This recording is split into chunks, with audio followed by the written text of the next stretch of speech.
चलिए पाठ प्रारंभ करते हैं। शंकरं शंकराचार्यं केशवं वादरायणं सूत्रभाष्यकृतौ वन्दे भगवन्तौ पुनः पुनः।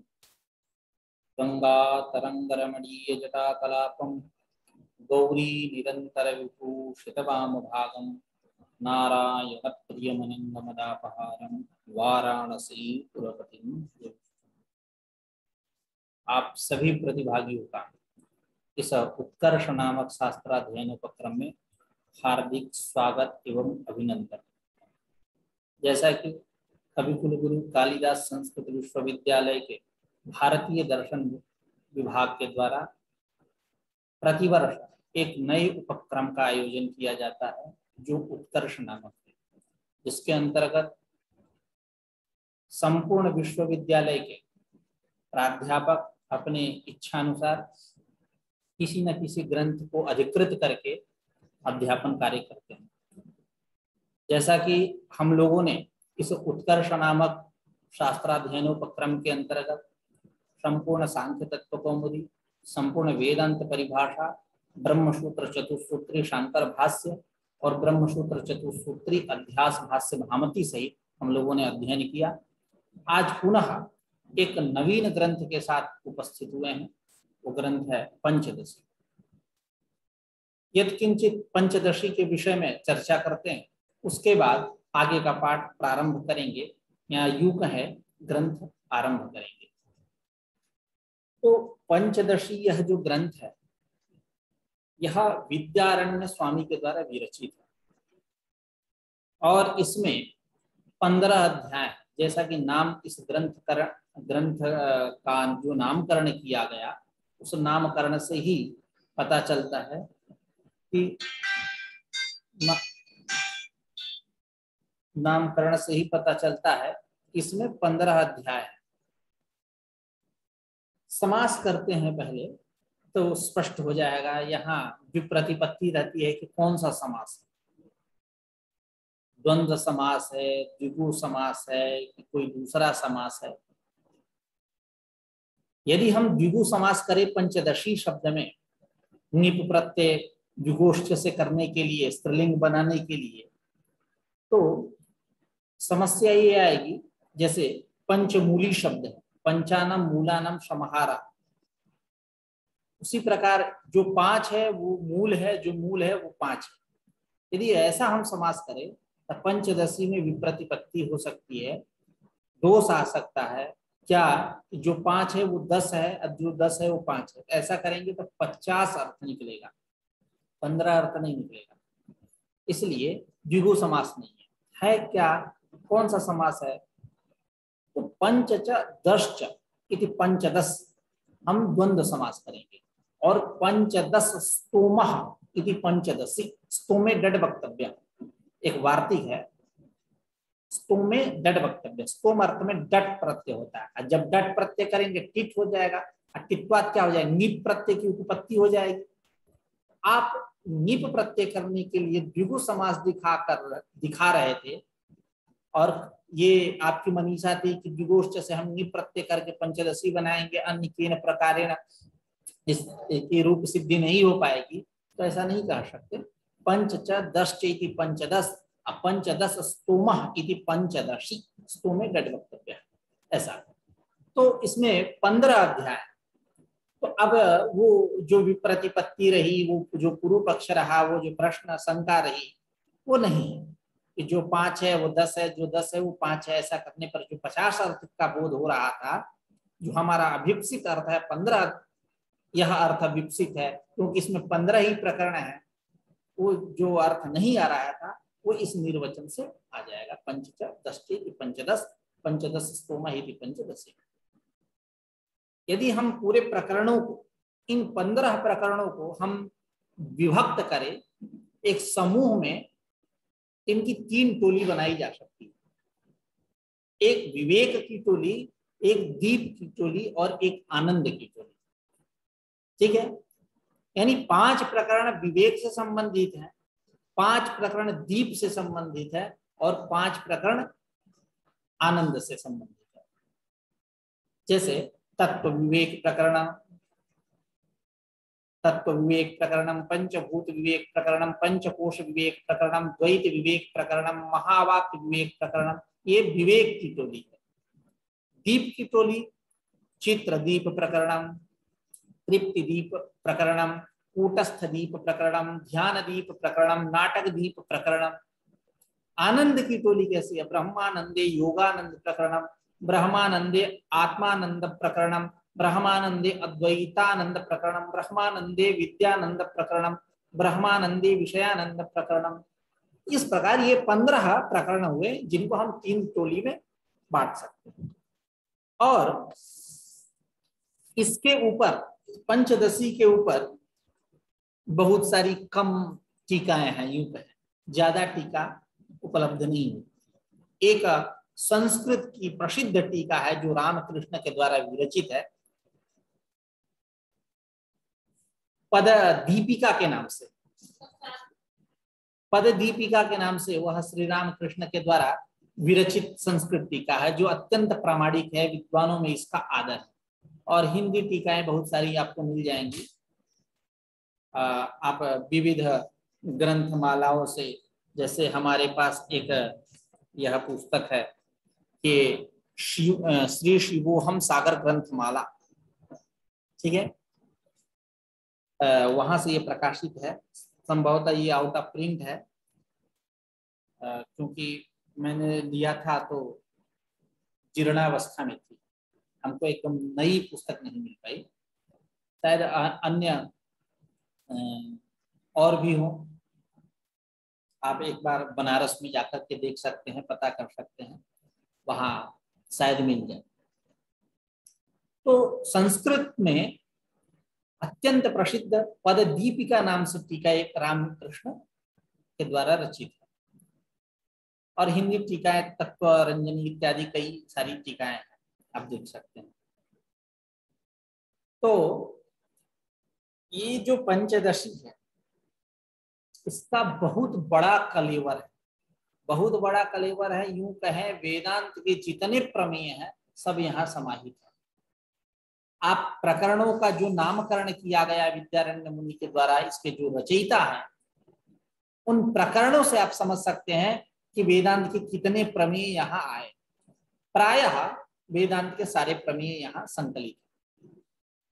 अद्वैत सिद्धि, सिद्धांत लेश संग्रह, विवरण प्रमेय संग्रह, सिद्धांत बिंदु, भामती, ब्रह्मसूत्र इत्यादि जितने अद्वैत संप्रदाय के ग्रंथ हैं, प्रायः उनमें जितने प्रमेय हैं सबका यहाँ संग्रह आपको मिल जाएगा। ये इसकी अत्यंत विशेषता है। मतलब यूं कहे, दूसरे शब्दों में हम कह सकते हैं विपुल प्रमेय बहुल यह ग्रंथ है पंचदशी। इनके मत का अन्य भी ग्रंथों में बहुत सारा उल्लेख मिलता है। अंतःकरण से वृत्तोपचार, ज्ञानत्वोपचार, अंतःकरण वृत्तो ज्ञानत्वोपचार इत्यादि बहुत सारे इनके मत का आख्यान यत्र तत्र ग्रंथों में मिलता रहता है। तो अब समय ज्यादा न लेते हुए साक्षात प्रकृत स्थल में आते हैं। यथामति रामकृष्ण संस्कृत टीका जो है उसकी भी चर्चा करेंगे। तो और एक बात बताऊं, एक विशेषता रामकृष्ण टीका की यह है कि जो भी प्रकरण प्रारंभ होता है उसके पहले ये मंगलाचरण करते हैं। जैसा कि मंगलादीनि मंगल मध्यानि मंगलांतानि च शास्त्राणि प्रथन्ते वीर पुरुषाणि भवन्त्या युष्मत् पुरुषाणि च अध्येतारश्च वृद्धियुक्ता यथास्यु। जो वृद्धिरादेश सूत्रस्थ भाष्य है वो ये बताता है कि आदि मध्य और अंत में होना चाहिए। लेकिन रामकृष्ण टीका जो संस्कृत टीका है पंचदशी के ऊपर, इसकी एक सबसे बड़ी विशेषता है कि प्रत्येक प्रकरण के आरंभ में मंगलाचरण करते हैं। 15 प्रकरण है तो 15 मंगलाचरण करते हैं।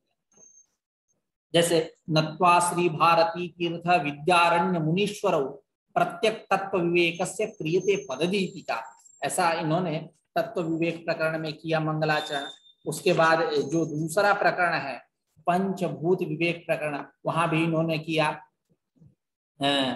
नत्वा श्री भारती तीर्थ विद्यारण्य मुनीश्वर पंचभूत विवेकस्य व्याख्यानम क्रियते मया। ऐसा प्रत्येक एक इनकी यह विलक्षण रीति है, यूं कहें, क्योंकि ऐसा नहीं देखा जाता है एक बार शुरू में हो गया, अंत में हो गया, मध्य में भी लोग नहीं करते हैं, लेकिन ये पग पग पर मंगल कर रहे हैं। शायद यहाँ विघ्न की बहुलता है, इस बात को समझते हुए वो मंगलाचरण कर रहे हैं, उसके उस विघ्न के नाश के लिए, विरुद्ध के क्षय के लिए। खैर, या ये भी हो सकता है कि सर्वदा मंगलम कामये, हमेशा लोग अपने मंगल की कामना करते हैं, मैं भी अपने मंगल की कामना करता हूं। तो इस रीति से ये हर एक प्रकरण के प्रारंभ में मंगलाचरण कर रहे हैं। इन्होंने अपने, जैसा कि मैंने कहा कि रामकृष्ण टीका के अनुसार भी यथामति यथाकाल विचार करेंगे, चर्चा करेंगे।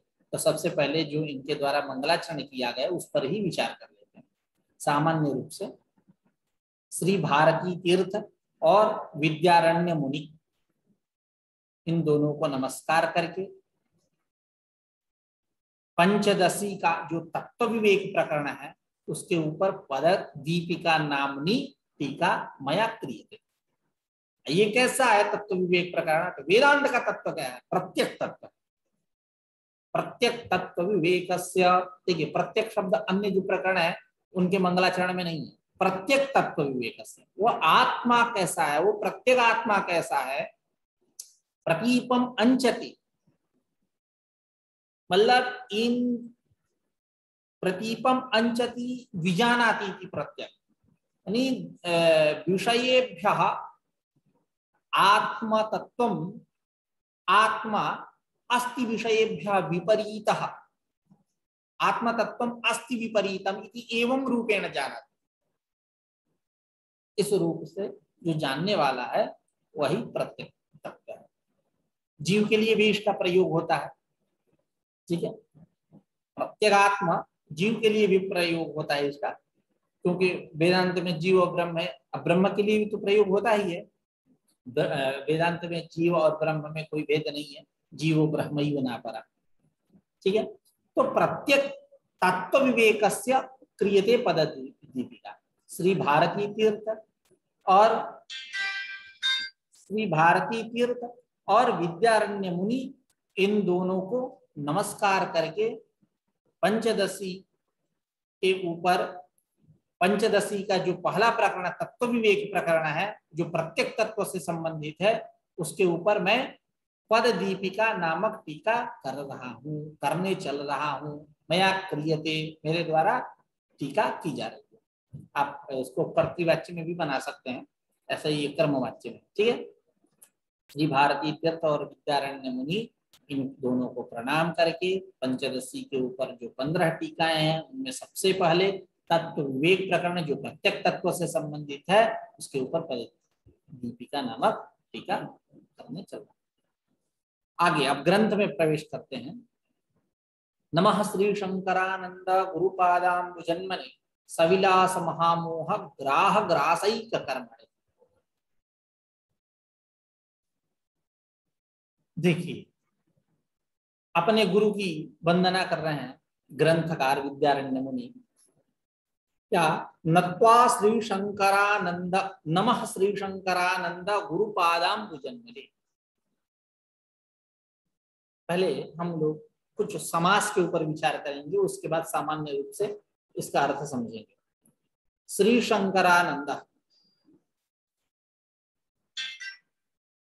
शम कल्याणम करोति, शम सुखम वा करोति शंकर, श्रीमान चासौ शंकर ही, श्री शंकरा गंधद्वीपा के समान समास है।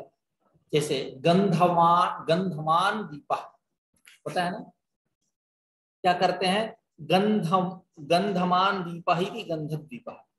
ऐसा देखिए आप, ऊपर आचार्य ने कहा गंधद्वीप इत्यादिवत समासः, है ना। तो गंधद्वीपः यानी गंधम वान दीपः इति गंधद्वीपः मध्यम पदलोके समान शाक प्रियः पार्थिव इति शाक पार्थिव मतु प्रत्यय का लोक। तो श्रीमांश्चाशौ शंकरः श्रीशंकरः श्रीशंकरः एव आनंदः आनंदः मतलब आसमन्तात् नंदयति तुनदि समृद्धौ इति आनंदः नंदिग्रही प्रजादिभ्यो ल्यूडिन्य च ल्यू प्रत्यय। तो श्रीमांश्चाशौ शंकर इति श्रीशंकरः वही कैसे हैं आनंद स्वरूप है। श्री शंकरश्चासौ आनंद इति श्री शंकरानंद और श्री शंकरानंद एव गुरु ये परमात्मा श्री शंकरानंद आनंद परमात्मा। इसको परमात्मा पक्ष में भी ले जाकर के हम व्याख्या कर सकते हैं और गुरु पक्ष में भी ले जाकर के हम व्याख्या कर सकते हैं। आपको जो अभिप्सित हो वो ऐसा करिए, ठीक है। तो श्रीमांश्चाशौ शंकरः श्रीशंकरः श्रीशंकरः एव असौ आनन्दः श्रीशंकरानन्दः श्रीशंकरानन्दः एव गुरुः इति श्रीशंकरानंद गुरुः तस्य यानी श्रीशंकरानंद गुरुः पादौ एव अम्बुजन्म कमलम इत्यर्थ इति श्रीशंकरानंद पादाम्बुजन्म तस्मै श्रीशंकरानंद पादाम्बुजन्मने उसको नमः नमस्कार। चतुर्थी नमः स्वस्ति स्वाहा स्वधा लंबसट योगाच यानी इसका हिंदी अर्थ क्या हुआ जो। और दूसरी बात श्रीशंकर में एक और निर्वचन होता है स्त्रिया भूत्या सहित शंकर इति श्रीशंकर। एक तो श्रीमान शंकर जो आनंद स्वरूप है जो गुरु हैं जिनका चरण युगल जो है वो चरण युगल कैसा है कमल के सदृश है। उस चरण युगल को मेरा प्रणाम।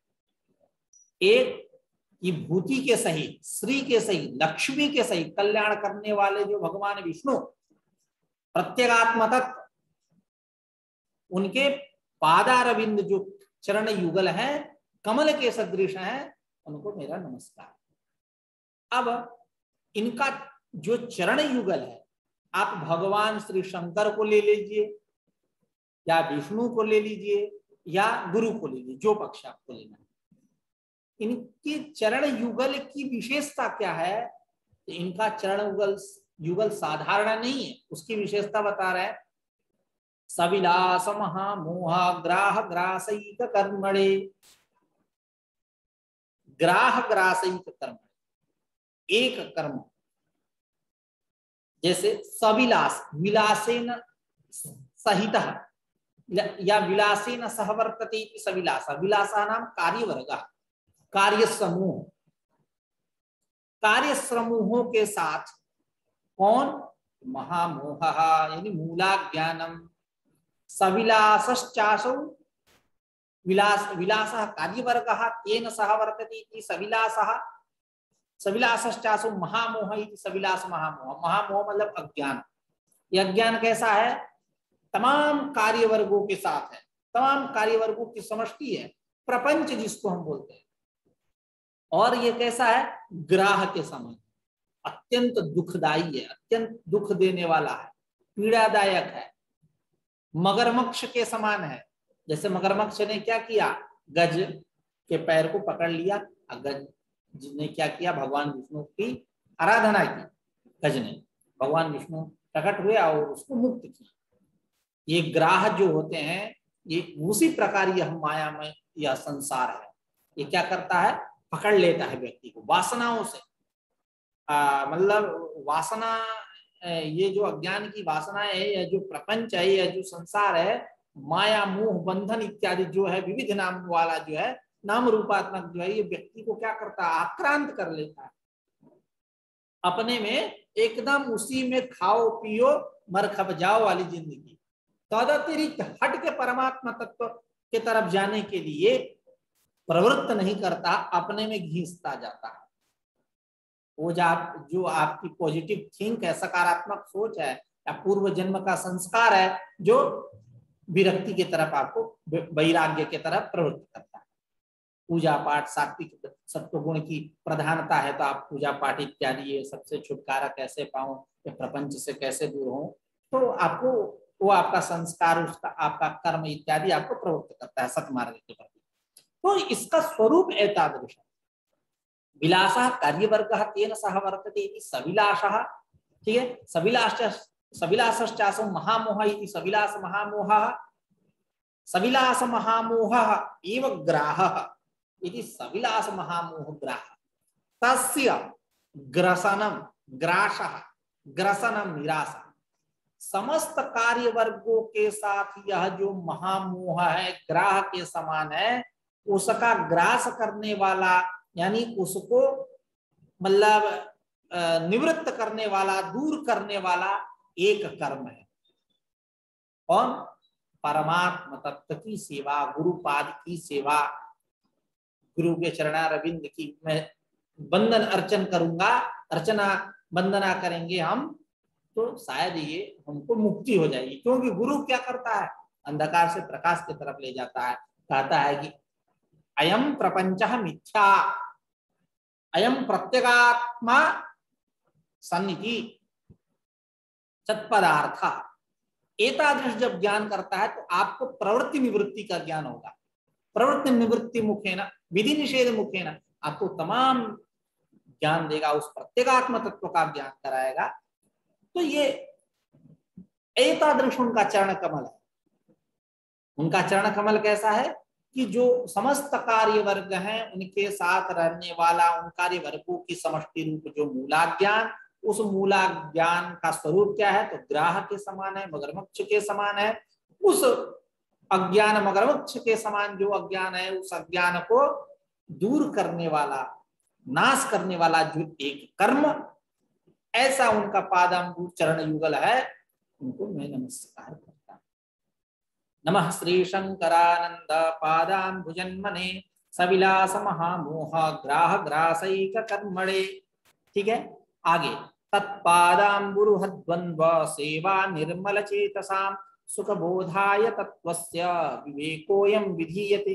ठीक है, आज की चर्चा यहीं रखते हैं क्योंकि अल्पारंभ क्षेम करा, धीरे धीरे करके इस जो पंचदशी है इसको हम पढ़ेंगे। और मैंने शुरू में मंगलाचरण क्यों करते हैं, अन्वय व्यतिरेक व्यभिचार मंगलवाद की चर्चा मैंने नहीं किया इत्यादि आप देख सकते हैं न्याय सिद्धांत मुक्तावली में या अन्यत्र बहुत सारी चर्चाएं हैं, या हमारा जो पूर्व वीडियो है मैंने कई बार विस्तृत रूप से उस पर प्रकाश डाला है, आप देख सकते हैं। डायरेक्ट हम लोगों ने ग्रंथ में प्रवेश किया। तो आज की चर्चा यहीं समाप्त करते हैं। नमस्कार। कुछ पूछना है तो पूछ सकते हैं।